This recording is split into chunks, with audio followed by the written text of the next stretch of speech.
የአካባቢውን ማህበረሰብ ስጠይቅ የሚሉት ባለ ንብረቶቹ የእንሰቱ ባለ ንብረቶች ዝግጁ መሆናቸውን ግን ለመሬቱ ሳይሆን ለእንሰቱ የካሳ ክፍያ መጠየቅ እና ለሱ ይሁንታ ማጣት እንጂ ዝግጁ ነን የሚል ነገር ያነሳሉ።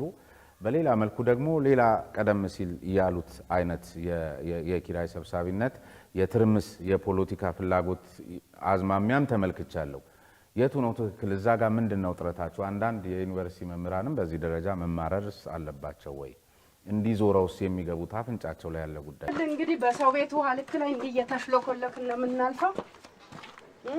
እንዳትወድቅ ውሃ ልኩን ቀስ እያልክለ በግለሰቦች መልካም ፈቃደኝነት ላይ ነው ያለነው። መንገድ አለ፣ በሊዝ ነው መንካፍለው። ነገር ግን መፍትሄ የሚሰጠን አካላተን ነው እንዲህ እየሄድን ያለነው። ከላይም ከታችም መንገድ አለ፣ ወደ አስፋልት የሚያወጣ መንገድ አለ ካርታችን ላይ። መንገዱ ግን መከፈት አልቻለም። ለማን አቤት እንደምንልም ግራ ገብቶናል። በየጊዜው የሚመጡ የመንግስት ባለስልጣኖች ይመጣሉ፣ እንፈታለን ይላሉ። እስካሁን ግን ሊፈታልን ያልቻለ በጣም ትልቁ ችግራችን የመንገድ ችግር ነው። አሁን ይኸውልህ እንደምታየው በሰው ቤት ውሃ ልክ ተሽሎክሉከን 3 ግቢ አልፈን መጥተን ይሄ የምታየው አሁን በዚህ ግቢ ብትገባ ቀጥታ በሰው ቤት ውሃ ልክ ነው የምንሄደው። ቀጥ ብለህ ስታየው ማለት ነው።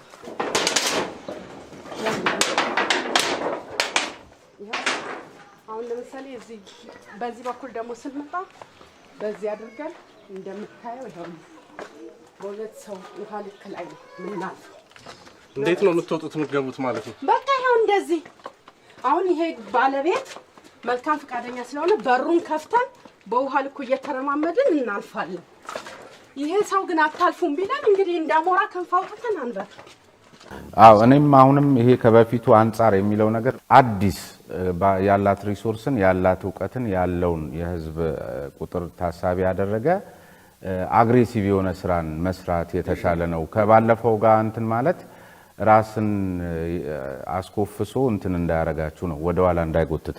ሌላው ከወልቂጤ ከተማ አስተዳደር ከመልካም አስተዳደርና ከመሬት ጋር በተያያዘ የተደራጀ የመረጃ እጥረትን የተመለከተ የአሰራር ግልጽነት አለመኖር ተያይዘው የሚፈጥሯቸው የሙስና ጉዳዮች አሉ። ለምሳሌ በመገለጫነት እንግዲህ ከመረጃ እጥረቱና ዋናው ከአሰራር ግልጽነቱ ጋር ተያይዘው መነሻ ሰበቦች ይኖራሉ። ከዚያ በኋላ ይሄ የሚፈጥራቸው ደግሞ ሙስናዎች የዚህ የመሬት ወረራን መስፋፋትን ለመከላከል በሚደረግ እንቅስቃሴ ውስጥ ሙስና እንዲፈጠር ምክንያት መሆኑ ቀደም ሲል ያነሷቸው 2 ምክንያቶች። ሌላ የይዞታ መብት አይነቶች ደግሞ በግልጽ ተለይተው ባለመቀመጣቸው የሚሰጡት ጥቅም በተሻለ እንዲገለገሉበት ባለማድረጉ ምክንያት ጥያቄዎች ሲቀርቡ ምላሽ የመስጠት ሂደቱ የተንዛዛ መሆኑና የሚቀርቡ ማስረጃዎች መብዛትን ደግሞ ለማሳጠር ጊዜውን ለማሳጠር ሙስና። ከዚያ በኋላ የህዝቡ ተሳትፎም በእንደዚህ አይነት ሁኔታው ዝቅተኛ ስለሚሆን ባለሙያው ብቻ የሚያውቀው ስለሚሆን ሚስጥራዊ ስለሚያደርገው ደግሞ ጥያቄዎቹን ለማስተናገድ እንደዚሁም ከባለሙያው የሚቀርብ ሙስና፣ የስም ዝውውር፣ ግብር አከፋፈልን አሳንሶም ሆነ እንትን ለማለት ከፍ ለማድረግም እንደዚሁ ከባለሙያዎቹ የሚቀርብ የሙስና ጥያቄ፣ በፍርድ ቤት ሂደትም ላይ እንደዚሁ መረጃ ለመስጠት የሚቀርብ ጥያቄ። ከዚህ ጋር በተያያዘ በዋናነት ለዩኒቨርሲቲ መምህራን የተሰጠውን ኮንዶሚኒየም ሰፈር መገለጫ ማድረግ ይቻላል። እዚህ ላይ በቂ መረጃ ይኖሩታል ብዬ አስባለሁ። ምንድነው አስተያየቱ? ጥሩ። የአንድ ሀገር መሰረታዊ ሀብት የሚባለው መሬት ነው። መሬት ላይ ከፍተኛ የሆነ ምዝበራ ለመፍጠር የተለያየ ፍላጎት ያላቸው ኃይሎች ይኖራሉ። በከተማ ደረጃ ከተማ እንደመሆኑ መጠን ይኖራሉ ነው አሉ በተጨባጭም ፍላጎት ያላቸው አካላት አሉ። ስለዚህ ይሄን ስናይ መጀመሪያኛ ያሰብነው የመሬት ዘርፉን ወደ ዘመናዊነት ቴክኖሎጂ እንዲጠቀም የማድረግ ስራ ነው። ምክንያቱም የአሰራር ስርዓት መዘርጋት መቻል አለብን ብለን በ2016 ላይ ትኩረት አድርገን ስራ ሰርተናል። ይሄን ደረጃ በመሬት ዘርፉ ላይ የካዳስተር ስራን ሙሉ በሙሉ እንዲጀመር የማድረግ ስራ ሰርተናል። ሁለተኛ የአገልግሎት አሰጣጡን ለማዘመን ሙሉ በሙሉ ቴክኖሎጂ እንዲዘመን የማድረግ ስራ ሰርተናል።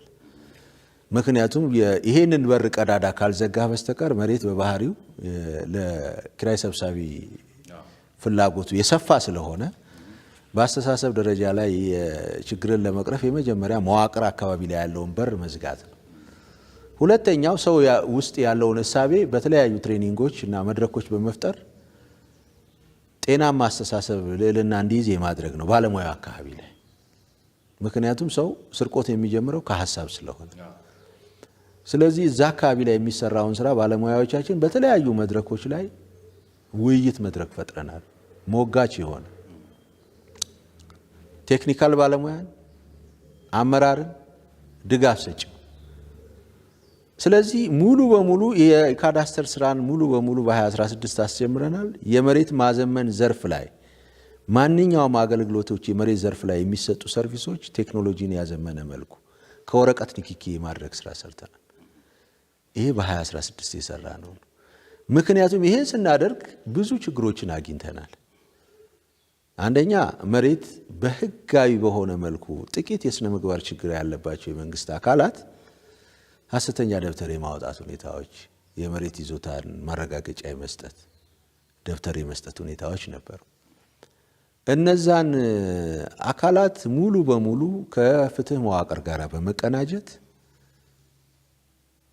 ቦታው ድረስ በመሄድ በተለይ በተካለሉ ቀበሌዎች ዙሪያ ላይ በተለይ በቻሃ ወረዳ በተካለሉ ቀበሌዎቻችን ውስጥ በጣም ብዙ ሐሰተኛ ሰነዶችን አግኝተናል።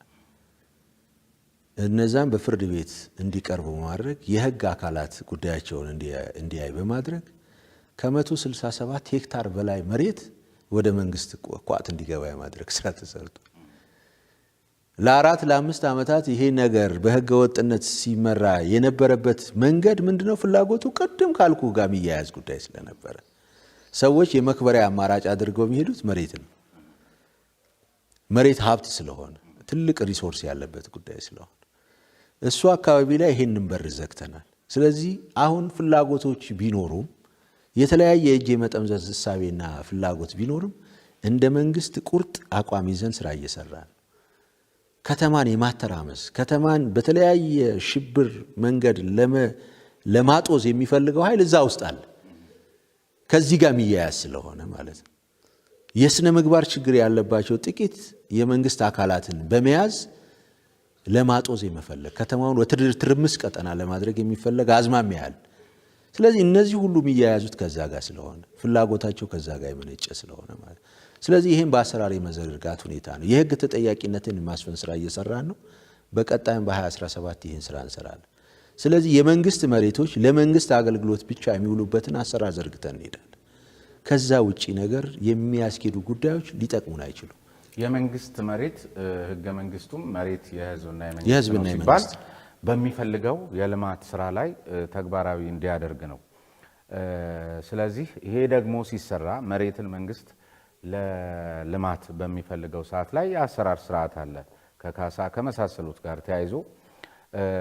ስለዚህ ቀድመው ሰዎች መሬትን ለመውረር ሲፈልጉ በተለይ እዚህ ከተማ ላይ የሚስተዋለው ኢቭን ዝም ብሎ መሬት ሁሉ አይወረርም። አንዳንዴ በጣም ያስተዋልኩት ነገር ተኬዶ መዘጋጃ ቤት በተለይ መንግስት ለልማት የማይፈልገው መሬት መሆኑን ጭምር አረጋግጠው መንገድ የሌለው ቦታ መሆኑን ጭምር አረጋግጠው መሆኑን አንድ በራሴ ቀደም ሲል ባልኩት አይነት መረጃ የማሰባሰብ ስራ ያገኘሁት ነው።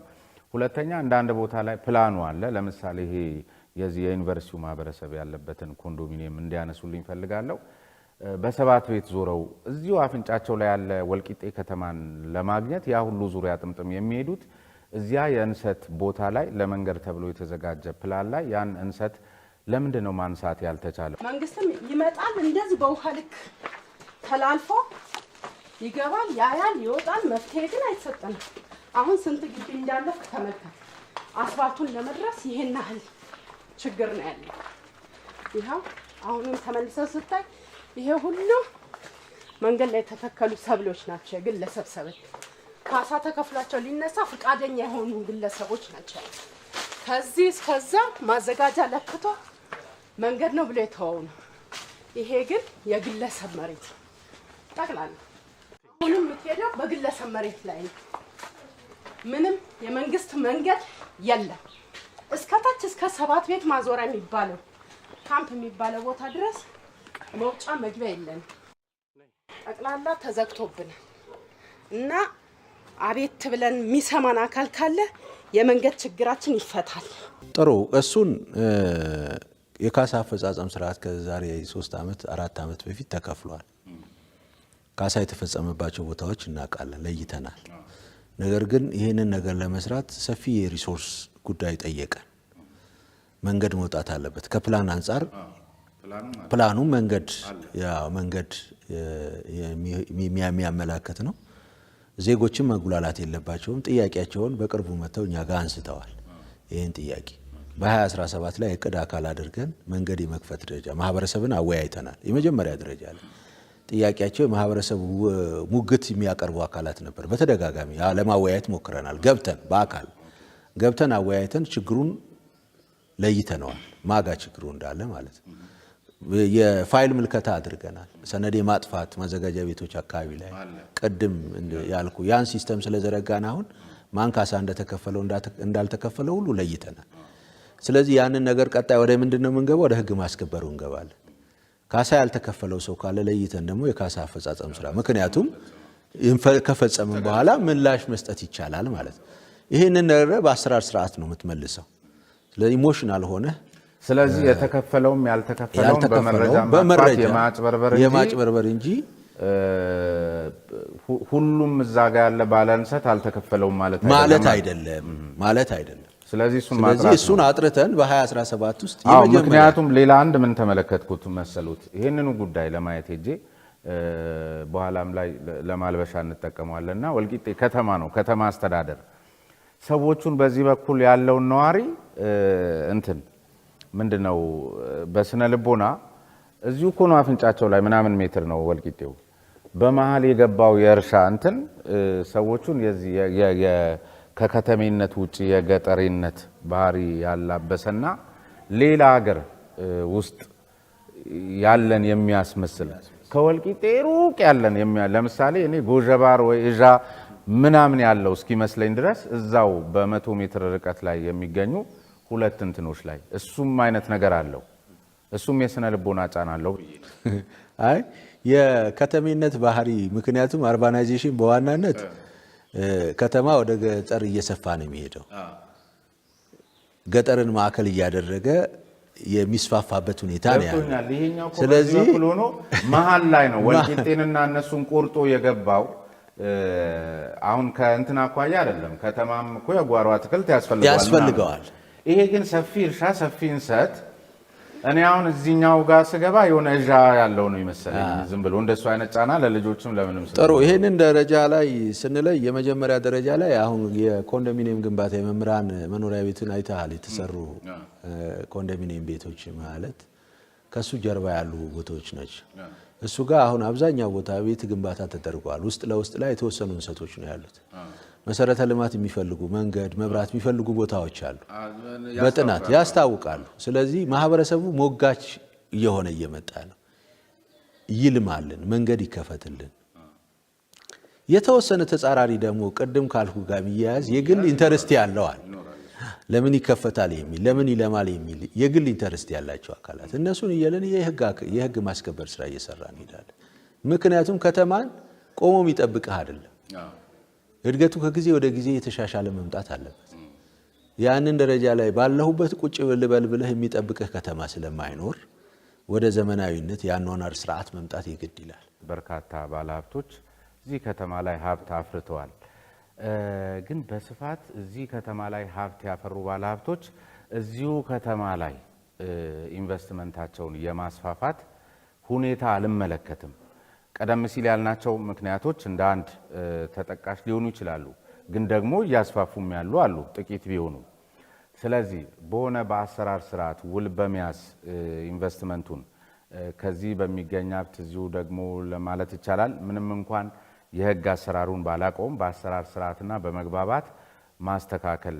ለምሳሌ አንድ የኢንቨስትመንት ቦታ የተሰጠው አካል አልምቶ አትርፎ እዚያው ኢንቨስትመንቱን እንዲያስፋፋ ከከተማ አስተዳደሩም የሆነ እርምጃ ተካሂዶ ከሱም እንደዚህ በማድረግ የሚቻልበት እድል የለውም ወይስ አስባችኋል? ሁለተኛ እዚሁ ሀብት አፍርተው ደግሞ እዚሁ ኢንቨስትመንታቸውን እያስፋፉ ለሚገኙ አካላት እውቅና ሰጥታችሁ ሸልማችኋል ወይ? ይህም አንድ እነዛን መሳብ የሚችልበት እድል ስላለ ጥሩ እውቅና ከመስጠት አንጻር በደንብ እያደረገን ነው።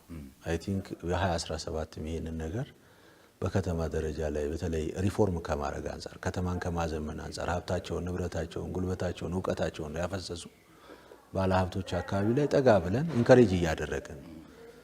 ኦን ስፖት ወርደን ማለት ነው። ከዛም ባሻገር ምን ሪሶርስ አለን፣ ምን ማትጊያ ነገር እንስጣቸው ብለን የዕቅድ አካል አድርገናል በ2017 ላይ። ከዚህ ቀደም በነበረው ሴናሪዮ ግን ሀብታቸውን ሰብስቦ ወደ ተለያየ ቦታ ይሄዱ ነበረ። ቅድም እንዳልከው ሁኔታ ያ ብዙ ምክንያቶች ሊኖሩት ይችላሉ። አንደኛ የመሰረተ ልማት በፍጥነት ያለማደጉ መንስኤ ሊሆን ይችላል። የሪሶርስ ውስንነት ሊሆን ይችላል። ብዙ ምክንያቶች ሊኖሩት ይችላሉ። ሁለት የፐርሰፕሽን ጉዳይ ነው። ቻሌንጅን ተቋቁሞ እለማለሁ አድጋለሁ የሚል እሳቤን ካለመፍጠርም ጋር የሚያያዝ ጉዳይ ስለሆነ ማለት ነው። በትንሽ ነገር ቶሎ ተስፋ የሚቆርጡ ሰዎች ያን አይነት አማራጭ ይሄዳሉ። ነገር ግን ይሄ ከተማ የግሌ ከተማ ነው፣ የመኖሪያዬ ነው፣ ሁሉም ህዝብ ይጠቀምበት ነው፣ ሀብቴን ሳፈስ እኔ ብቻ አይደለም የሚጠቀመው ሌላው ማህበረሰብ ይጠቀማል የሚል እሳቤ መያዝ አለበት። የመጀመሪያው ደረጃ። ሁለት ለትውልድም ታሪክ አሻራ አሳልፎ መሄድ። ኢንቨስትመንት እዚህ ስታደርግ አንተ ብቻ አይደለም የምትኖርበት፣ ብዙ የስራ እድል ይጠቀማል። ብዙ የሰው ኃይል እዛ ውስጥ ተቀጥሮ የመስራት እድል ይኖረዋል።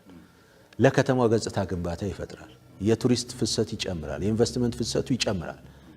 ስለዚህ ያን አማራጭ ይዞ መቆየትና እኛ አሁን በዚህ አንድ ዓመት ጊዜ ውስጥ ለ5 ለ6 ዓመት ጊዜ ውስጥ መሬታቸው ተነጥቀው የነበሩ የኢንቨስትመንት ጉዳይ ያለ ተቀብለው ያላለሙ ሰዎችን በተለያየ ምክንያት መሬታችን ተዘረፍን ያሉ እንዳናለማ ተከለከልን ያሉን በህግ አግባብ መልሰንላቸው ወደ ልማት ገብተዋል።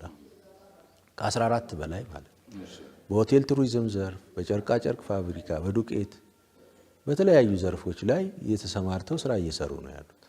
ስለዚህ ቀድሞም ይሄንን ነገር የወጡትን ሰዎች ኢንቫይት እያደረግን ነው፣ እየጠራ ነው። በተለያየ መልኩ እየመጡም አሉ፣ እያለሙ ያሉ ትልልቅ አቅም ያላቸው ሀብታቸውን እያፈሰሱና ከተማው ከእለት ወደ እለት የኢንቨስትመንት አማራጭና ተመራጭ ከተማ እየሆነች እየመጣች ማዕከላዊ ክልል እንደመሆኑ መጠን ማዕከላዊ ክልል ሴንተር ቦታ ነው። ብዙ የስራ እድል አማራጭ መፍጠር የኢንቨስትመንት ፍሰት በተለያየ መልኩ እየተሳለጠ በዚህ በአንድ ዓመት ጊዜ ውስጥ ማለት ትልቅ መነቃቃት እየተፈጠረ ያለበት ሂደት ነው ያለውና ስለዚህ አሁንም ቢሆን ሳይሰጉ ሀብታቸውን ጥሪታቸውን በአካባቢያቸው ላይ ቢያፈሱ ራሳቸውን ጠቅሞ ማህበረሰብን መጥቀም የሚችሉበት እድል ይፈጠራልና በዚህ አጋጣሚ ምንም አይነት ስጋት ሳይኖራችሁ ነው አልሙ የሚለው መልእክት። ሌላ አንድ መሰረታዊ ጉዳይ ከዚህ ከቆሻሻ ከአካባቢ ንጽህና ጋር ከአካባቢ ውበትና ልማት ጋር በተያያዘ እንግዲህ አሁን ብልጽግና ፓርቲ በተለይ ለእንደዚህ አይነት ጉዳዮች በጣም ትኩረት የሚሰጥ መሆኑ ይታወቃል። ነገር ግን ወልቂጤ ላይ እሱን የሚመስል ነገር የለም። የኮሪደር ልማትንም የተመለከተ አጀንዳ የሚመስል ነገርም አላየውም። ከዚያ ባሻገር ግን አንዳንድ በተለይ በጣም ማህበረሰቡ የሚመላለስባቸው ቦታዎች፣ የትምህርት ተቋማት አካባቢ ላይ የተከማቹ የቆሻሻ ክምሮች ከመማር ማስተማር ሂደት ጋር ተያይዞ ከጠረን፣ ከሽታ፣ ከጤና በዚያው ደግሞ ከተለያየ አካባቢ ተለቃቅመው የሚጣሉ የእንስሳት የሙት እንስሳት ተረፈ ምርቶችን ለመለቃቀም የሚመጡ የአዋፋት ደግሞ እንደገና የኤሌክትሪክ ምሰሶና ገመድ ላይ በመቆም ለእሳትም ለመብራት መቆራረጥም ምንጭ የሚሆኑበት እንደዚሁ ደግሞ አንዳንድ ቦታዎች ላይ ቆሻሻን የማቃጠል ሂደቱ ጥንቃቄ ያልተሞላበትና በትምህርት ቤቶች አጥር ጥግ ላይ የሚደረገው ህፃናት በሚውሉበት ቦታ ላይ እንደዚህ ለቃጠሎ የሚያጋልጥ በሚመስል መልኩ እንዲህ አይነት ነገር ይታያል። ምንድን ነው እዚህ ላይ ያሰባችሁ? ቆሻሻ ላይ የመጀመሪያ ስራ ያደረግነው ከማህበረሰብ ጋር ዲቤት ማድረግ ነው። ቆሻሻ ከተማ ነዋሪዎቿን ነው የምትመስለው።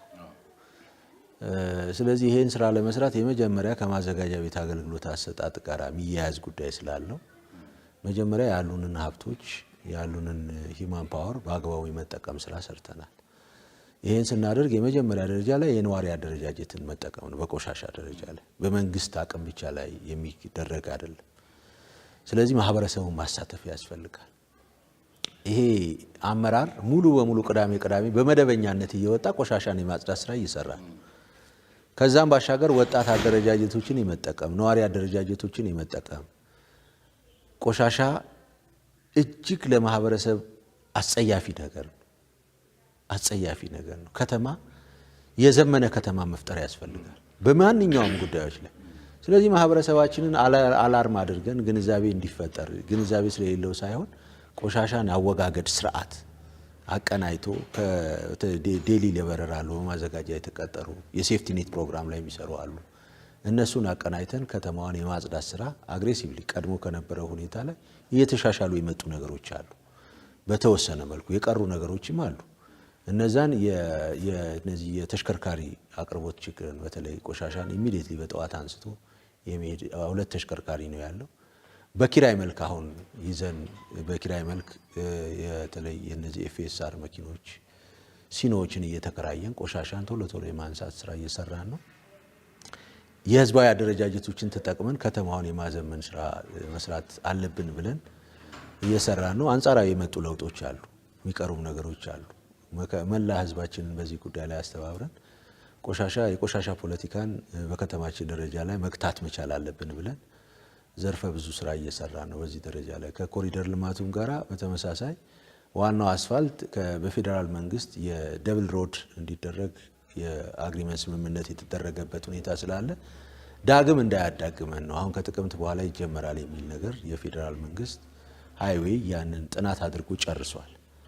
ዋናውን መንገድ ግራና ቀኙን ለመስራት ያ ነው ያገደበን። በሌሎች ባለቁ አስፋልቶች ላይ ግን የኮሪደር ልማት እኛም ማንንም ሳንጠብቅ የቅድ አካል አድርገን የላውንቺንግ አስጀምረናል። በተለይ በኮሌጅ ዙሪያና የኩሬ ክፍለ ከተማ ወደ ዩኒቨርሲቲ የሚሄደው ከ5.5 ኪሎ ሜትር በላይ በዚህ በጀት ዓመት ውስጥ ለመስራት ማህበረሰባችን አስታስብ በመንግስት ደረጃ ላይ ወደ 20 ሚሊዮን ብር እርሾ የሆነች ገንዘብ ይዘናል። ሰፊው ሀብት ግን የማህበረሰብና የባለ ሀብት ነው የሚሆነው። ማህበረሰባችንን አነቃንቀን ይህንን ስራ በአጭር ጊዜ እንሰራለን ብለን የቅድ አካል አድርገናል። በአገር ደረጃ ላይ እየተሰሩ ያሉ ውጤቶች በተለይ በጣም አስደሳች ነገሮች አሉ። እኛም ከተማ ያ መዘመን መቻል አለበት። እዛ ፌዴራል መንግስት ላይ ያየነው የአዲስ አበባ ከተማ ላይ ያየነው ጉዳይ ብቻ እኛ ከተማ ላይ ሳይሆን መቅረት የለበትም። ስለዚህ የሚቀጥለው ያን ነገር ታያላችሁ። በሱ መልኩ ሰፊ የሆነ መንገድ ባጃጆች ያላግባብ ማይተራመሱበት ምናምን ከተሞች ያን ብቻ አይደለም ሌሎችንም ስራዎች አቅደናል። ካምና የመጀመሪያ ደረጃ ላይ እነዚህን ስራ ለመስራት የገቢ አቅምን ማሳደግ ነው። የገቢ አቅም ከሌለ እነዚህ ስራዎች ህልም ሆነው ነው የሚቀሩት። ስለዚህ በመንግስት ደረጃ ላይ እቅዳችንን 100% በማሳደግ ወደ 1 ቢሊዮን ብር ሀብት እንሰበስባለን ብለን እቅድ ያዝ። ያንን ካደረግን በማህበረሰብ ደረጃን ካሳተፍን ሀብት ካሰባሰብን ምንም ነገር መንግስትና ህዝብ ከተቀናጀ ምንም ነገር ማዘመን ይችላልና ከተማችን ጽዱ ውብና ያማረች ከተማ ሆና ለነዋሪዎቿ ምቹ የሆነች ከተማ በመፍጠር ረገድ ማህበረሰባችን ማጋዥ ሆኖ የምናያቸው ነገሮች በጣም ኢንተረስቲንግ የሆኑ ነገሮች አሉ። ህብረተሰብ ውስጥ ያሉ ፍላጎት ሌላው ጉዳይ የስፖርት ጉዳይ ነው። ስፖርትና እንግዲህ ማህበረሰብ በጣም የተቀናጁ ናቸው። ከዚያ ባሻገር ስፖርት ለገጽታ ግንባታም የሚኖረው ሚና ከፍተኛ ነው። ኢቭን ፕሮሞተርም ሆኖ ማገልገል የሚችል ዘርፍ ነው ስፖርት ለአንድ ከተማ። ሰሞኑን በተለይ ከዚህ ከፕሪሚየር ሊግ ከመሳሰሉት ጋር በተያያዘ ከተማ አስተዳደሩ በጣም በወልቂጤ ከነማ ስፖርት ክለብ ከፋይናንስ ጋር ተያይዞ እየተወቀሰ ነው። ተሳትፎ አያደርግበትም ወዘተርፈ። በጀት አጥሯችሁ ነው ወይስ ልዩነቱ ያስተሳሰብ ነው? ይህን መሰረት አድርገው በተለያየ መልኩ የሚከሷችሁ ወጣቶች ምናልባት ከመረጃ ጥራት ጉድለት ሊሆን ይችላል በመሳሰሉት በሌሎችም ስራዎቻችሁ ላይ ያለ መግባባት እንዳይፈጠር ግልጹን መረጃ ይንገሯቸው። ጥሩ።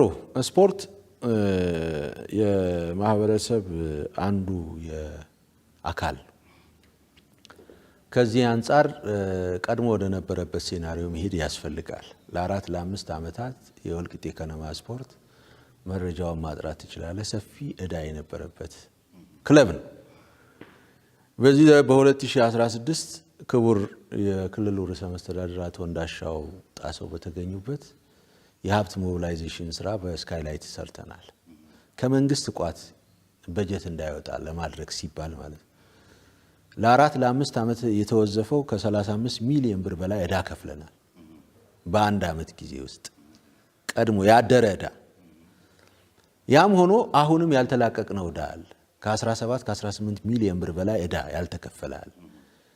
በ2016 እኛ የ4 ወር ደሞዝ ብቻ ነው ያልከፈልነው ለተጫዋቾቻችን። ሌላውን በሙሉ ዕዳ 35 ሚሊዮን ብር በላይ ገንዘብ ከፍለናል። ዕዳ ተጨማሪ ዕዳዎች አሉ። ይሄንን ለማድረግ ሲባል የመጀመሪያ ደረጃ ላይ ስፖርት ህዝባዊ መሰረት እንዲይዝ የማድረግ ስራ የዕቅድ አካል አድርገን ሀብት ሞቢላይዜሽን ለማድረግ በስካይላይት ክቡር እንዳሻው ጣሰው ባሉበት ላውንች አድርገናል። ወደ 43 ሚሊዮን ብር ቃል የተገባ ገንዘብ ነበር። ከዛ ውስጥ የተወሰነውን ሰብስበና ወደ 10 ሚሊዮን ብር አካባቢ የሚሆነው የሰበሰብነው። ቀሪ አለ፣ ብዙ ነው ቀሪ፣ ያልተሰበሰበ ቀሪ አለ። በ2017 ላይ ያንን ቀሪውን ሳትሰበስቡ ነው ዕዳ የከፈላችሁት? የከፈል ነው። ያንን ከመንግስትም ድጎማ እያደረግን ማለት ነው። በቂ የሆነ በጀት መድበን፣ ምክንያቱም የማህበረሰብ አንድ ባህሉን እሴቱን የሚገልጽበት ነው በሚል ብራንድ ነው በሚል ስለዚህ ስፖርት ከመቼውም ጊዜ በላይ ድጋፍ አድርገንለት፣ ነገር ግን ይህንን ችግር ለመቅረፍ አሁንም ቢሆን ህዝባዊ መሰረት መያዝ አለበት፣ ባለቤት መሆን አለበት። ሁሉም የከተማው ነዋሪ በውጭ ሀገር ያለም የማህበረሰቡ ውክልና ያለው ማህበረሰብ የስፖርት ደጋፊም ተወላጅም ደጋፊውም ማህበረሰብ ለስፖርት ተገቢ የሆነ ኮንትሪቢዩት ማድረግ አለ። ስሙም የከተማ ነዋሪዎች ማህበር ነው። ስለዚህ ስፖርት ከመንግስት ቋት ብቻ እየጠበቀ ረን ማድረግ አይቻልም። ብዙ ህዝብ ጥያቄዎች አሉ በከተማው ላይ የመሰረተ ልማት ጥያቄዎች ቀደም ሲል ያነሳዋቸው እነዛንም ምላሽ ለመስጠት ይሄ 35 ሚሊዮን ብር ለመሰረተ ልማት ብታውለው ምን ያህል ነው ሊያወጣ ገጽታ ሊቀይር የሚችለው? ስለዚህ ስፖርት አሁንም ቢሆን ማንኛውም ሰው ስፖርትን የሚጠላ ሰው የለም። ነገር ግን ውግንናው እዛም እዚህም ዝም ብሎ መጮሁ ሳይሆን ኮንትሪቢዩት ማድረግ ነው። ባለሀብቱ አስተዋጽኦ ማድረግ አለበት። ነዋሪው አስተዋጽኦ ማድረግ አለበት። ሲቪል ሰርቫንቱ ማዋጮ ማድረግ አለበት። ሁሉም አካል ባለቤት ሆኖ ሲረባረብ አንደኛ በዕዳነት የሚቀመጡትን ነገሮች ኢሚዲየትሊ እየፈታን እንሄዳለን። የሚያድር ዕዳ አይኖርም። ባላንስ እየሆነ የሚመጣ እየተንከባለለ የሚመጣ ነገር አይኖርም። የዛሬውን በዚህ ነው ማበቃው። ስሜነ ባይፈርስ ነኝ። ሳምንት በሌላ እንግዳ በተመሳሳይ ሰዓትና በሌላ ርዕሰ ጉዳይ ደግሞ የምንገናኝ ነው የሚሆነው። በድጋሜ እንኳን ለመስቀል በዓል አደረሳችሁ ለማለት እወዳለሁ። እርሶንም መላው የጉራጌ ማህበረሰብንም አመሰግናለሁ።